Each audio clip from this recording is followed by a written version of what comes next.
a guy that was real close to me at the time told me, when all this stuff started going down, said just, and this was with the legal stuff, you know, I had a guy tell me, man, I tell you what I do. I said, what would you do?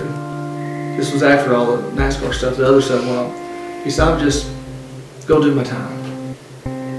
Go do my, and when I heard that, I was so pissed. I was like, buddy, think in my own mind, when I walk out here today, I'll never see you again the same, because I didn't do nothing. You know, I didn't do what I got accused of doing, and you're telling me just to go do your time. Save yourself money, look out for your family.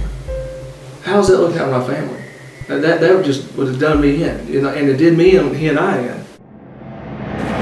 My background in medicine is I've been a physician assistant. I graduated from Bowman Gray School of Medicine in 1995, and I've worked in Hickory since that time. My background primarily is in emergency medicine. I worked for 5 years, and then internal medicine, and I've treated people with all kinds of different psychiatric disorders and medical disorders, and we consider ourselves an integrative medical practice where we do traditional primary care. We contract with all the insurance companies, but we also integrate some non-surgical aesthetics and wellness care here in addition. And I've been owning this practice and working here I'm in my 9th year here.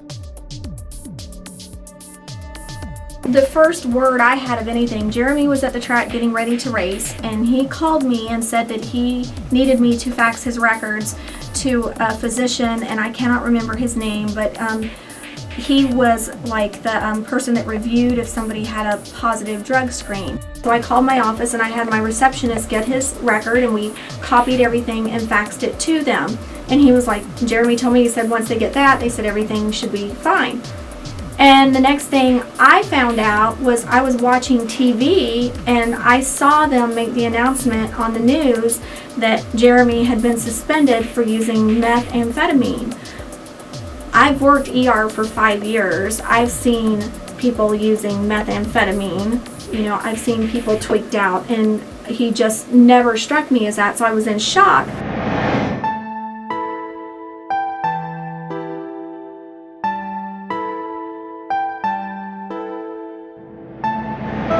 So the next day, I asked that they come sign a medical release so that we could obtain the drug screen. Because first of all, with any patient, if their family member had come in and reported that they were using drugs to me or anything, I'm not going to prescribe them a controlled substance when they may be using an illegal drug that could potentially have a lethal effect on them.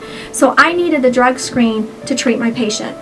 And so we sent the medical release to NASCAR and to Aegis, made numerous calls trying to get the drug screens, and none of our calls were ever returned, and we never obtained the drug screen. We were able to get the drug screen. At that point, we were prompted, we had to get a drug screen on our own, and he was sent he did not have it done at this office. He was sent to Fry Hospital, where per all their protocol that they do regular drug screening on people there, and had his drug screen, and it came back and it was completely clear, and we had them test it to the lowest possible detectable amount, not just routine where they have certain thresholds that are accepted. We had it tested at the very lowest detectable amount, and it came back completely clear.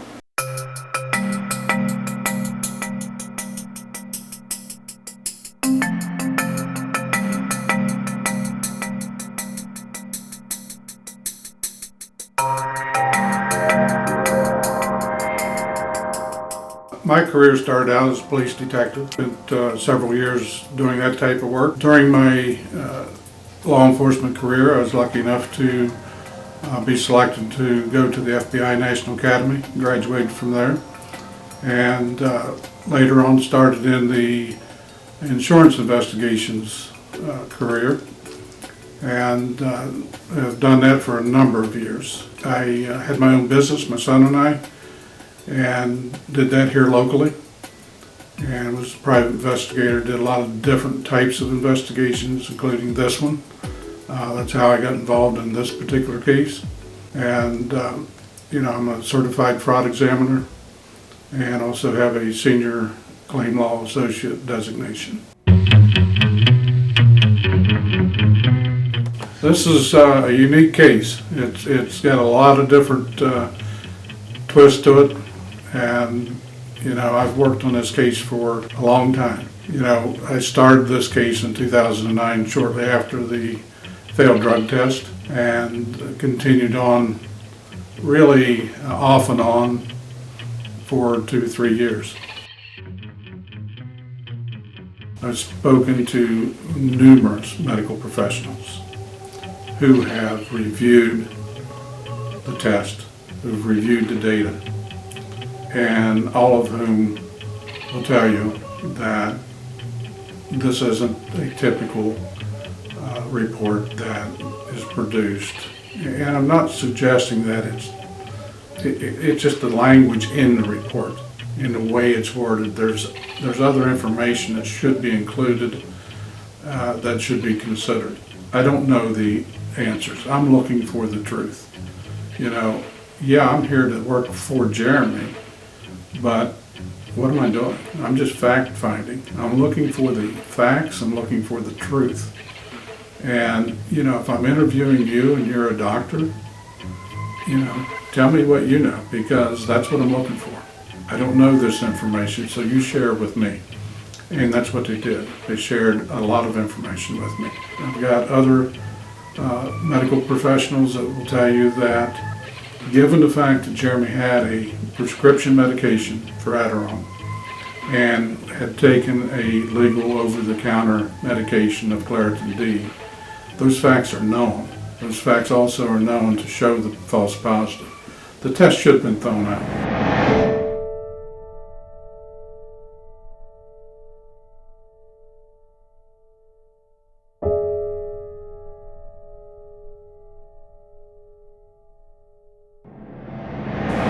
This is a man's career.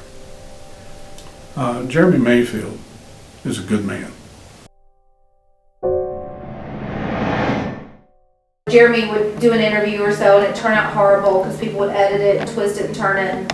And I finally convinced him, drug him down to the speed station to do an interview with Steve Burns, and it was the best interview he'd ever done. There wasn't a dry eye in the building, and Steve did a very professional job. Did an awesome job with it, And think the world of Steve Burns. He was the one guy who stuck his neck out there and was like, he knew Jeremy, been around for years. I want to do an interview with Jeremy and get the story. And it was wonderful. And we were so excited. We're like, this is going to be it, Yeah, but I remember doing this. We were coming home and I'm like, man, I can't believe this is going to air. I can't believe that he asked all the right questions. What everybody wanted to know, he asked. And he got the honest 110% truth. I'm like, I cannot believe he's going to do this. Yeah. But he promised us. He said, because I said, the only way I'm coming down there to do an interview, the only way is that whatever you ask me, whatever my answer is, I want the world to see. You ask it, I'm going to answer it, but don't cut it and don't splotch it all up like the rest of us did, And he said yes. He promised us, and then not even, they've done the previews of the interview, right? The fans were excited. We told our parents, people are going to get to really hear it. We're so excited. And then he called us and almost I could hear his voice shaking. The day of the interview's going to be that night to call. And he was genuinely heartbroken. He's like, we can't air it. And I said, why? And he said, Hunter Nichols, the president of Speed at the time, flew in because he got word of the interview. And so we cannot risk our relationship with NASCAR for an interview with a guy like this, with his reputation as a driver. He said, so we've got to scratch the interview. And Steve's like, well, we can't. We've advertised it. And he said, well, we've got to make it as... This was a couple hours before the interview. Yeah. And so we have to make it as least... So we're like, what's the problem with it?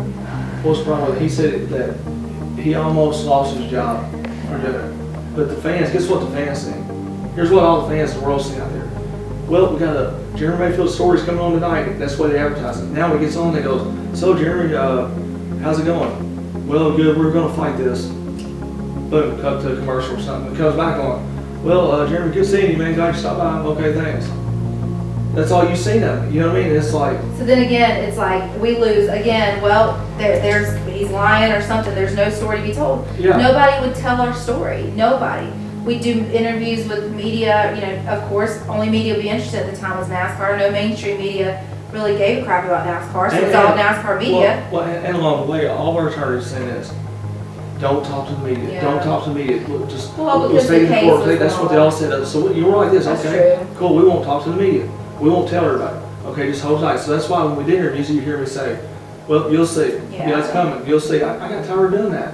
I'm not a "we'll see kind of guy. Like I'm ready to tell you right now, whatever happened. You know what I mean? And I couldn't do that.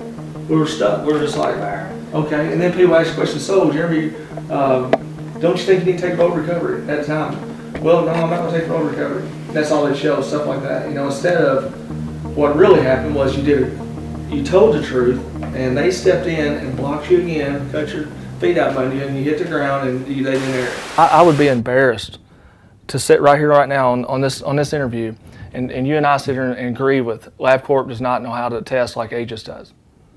I have a hard time believing that. I mean, Aegis was the one. I mean, Dr. Black created that test. I mean, he Right, created one guy, that test. Right, one guy did. So, and that's the one that they chose. Right, he created a test, but you asked me if I proved that could be tainted. I did.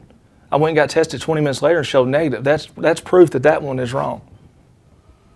Why isn't it proof that yours is wrong? What? Right, exactly. I mean, that's what. You're right. I mean, you could say that yours is tainted. Exactly, couldn't you? exactly. But LabCorp, that's pretty credible.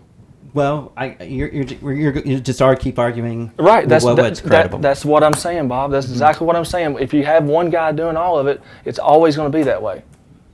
It's always going to be the way because LabCorp's going to say they're right. Aegis going to say they're right. But you said that NASCAR said that Aegis said that LabCorp wasn't able to test like Aegis. Is what you said. That's what they Right. That's what they argue. Right. I don't believe that. Okay. LabCorp. You tell me LabCorp can't test for methamphetamines.